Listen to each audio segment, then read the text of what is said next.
Few homes in America can boast a pedigree as rich and varied as Drumthwacket, the governor of New Jersey's official mansion. Hi everyone, Ken here. Hit that subscribe button and let's explore this house. The story of Drumthwacket begins long ago with a man named Charles Smith Olden. He was born in 1799 to a modest family of Quakers near Princeton, New Jersey, and as a young man, he ventured beyond his hometown to seek fortune in the new world of commerce. He first gained experience at a mercantile firm in Philadelphia and then struck out to New Orleans in the 1820s, which at the time was a bustling new center of trade.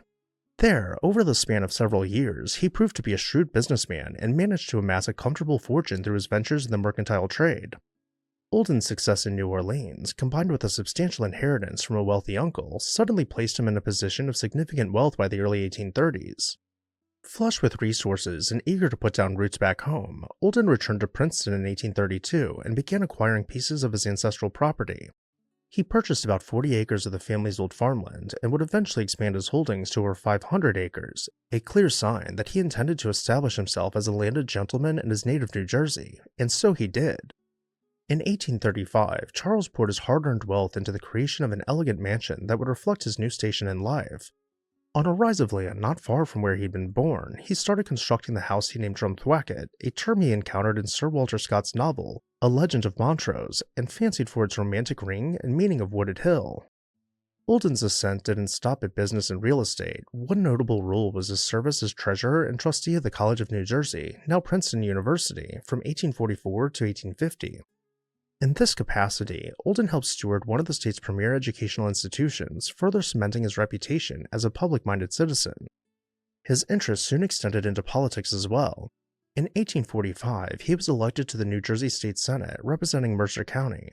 Then, in 1859, he threw his hat in the ring for governor. He won the election and assumed office in January 1860, becoming the 19th governor of New Jersey. Taking the governor's seat on the eve of the Civil War, Charles Olden faced enormous challenges.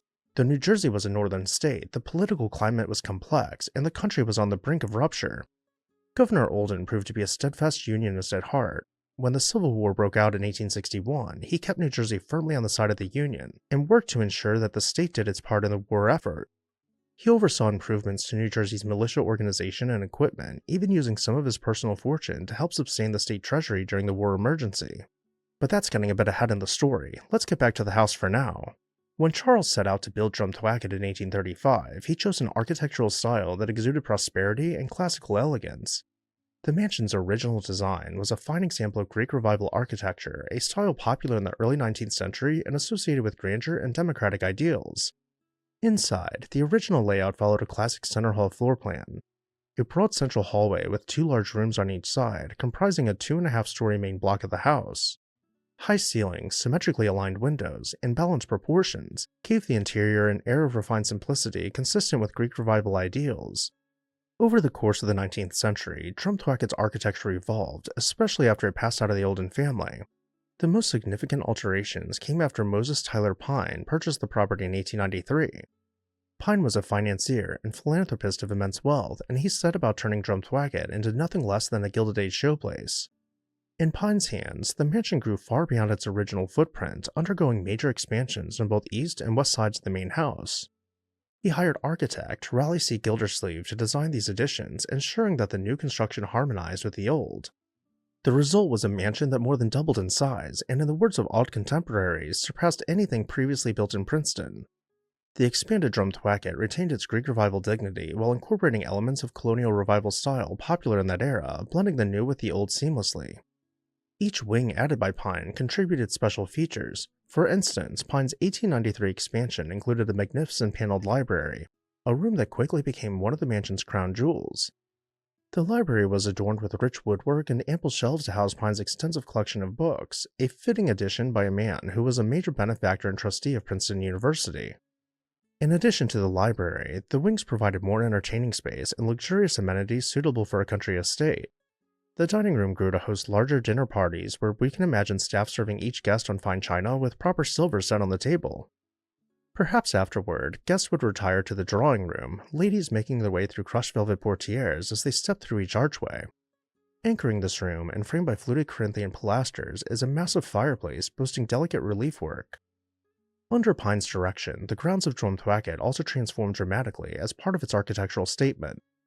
He acquired hundreds of additional acres around the house and crafted them into park-like landscape grounds complete with bridle paths for horseback riding, greenhouses for exotic plants, a fully functioning dairy farm, and formal Italianate gardens modeled after Europe's grand estates.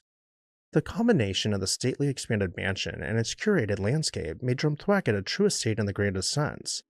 It even became a site of technological novelty. Pyne had the distinction of installing the very first telephone in Princeton at Drumthwacket, a symbol that the 19th century mansion was keeping up with the cutting edge of modernity.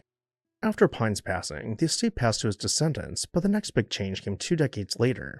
In 1941, Pyne's granddaughter, Agnes Pyne, sold Drumthwacket to Abram Nathaniel Spannell. If Pyne epitomized Gilded Age wealth, Abram Spannell represented 20th century innovation and entrepreneurship. A fascinating character in his own right, Spannell was a Russian-born inventor and industrialist who had immigrated to America as a child. He founded the International Latex Corporation in 1932, known to consumers as the Playtex Company, and amassed over 2,000 patents in his lifetime. Under Spannell's ownership, Drumthwacket took on a new role as a place of scientific creativity and wartime problem-solving.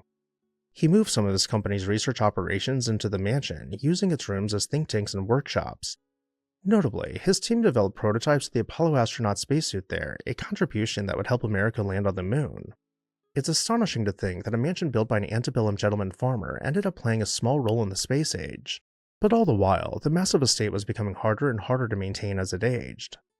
In 1966, the Spannell family decided to sell Drumthwacket to the state of New Jersey with a vision that this beautiful property would serve the public as the official governor's residence. At that time, New Jersey's governors traditionally lived at a different mansion, Morven, an 18th century house in Princeton that had been the state's executive residence since the 1940s. However, Morven was much smaller and more limited in facilities than Drumthwacket. The acquisition of Drumthwacket offered the tantalizing possibility of a more impressive governor's mansion for New Jersey, one that could host large official functions and represent the state's history and hospitality in grand style. Maintaining such a large estate was expensive, and significant restoration was needed after decades of private use. For about 15 years, Drumthwacket's fate hung in the balance, owned by the state but not yet living up to its new potential. In 1981, the New Jersey Historical Society spearheaded a fundraising effort that finally gathered the resources necessary to renovate and reopen Drumthwacket. The following year, in 1982, Drumthwacket was officially designated as the Governor's Mansion of New Jersey. By the mid-1980s, Drumthwacket was ready for its new role. It began hosting state dinners, ceremonial bill signings, receptions for visiting dignitaries, and cultural events. Today, Drumthwacket serves multiple purposes, all of which keep it buzzing with life. It is formally the executive residence of the Governor of New Jersey. In this capacity, it hosts cabinet meetings, official luncheons, holiday open houses, and countless receptions honoring everyone from teachers and veterans to international visitors. At the same time, it is preserved as a historic house museum open to the public.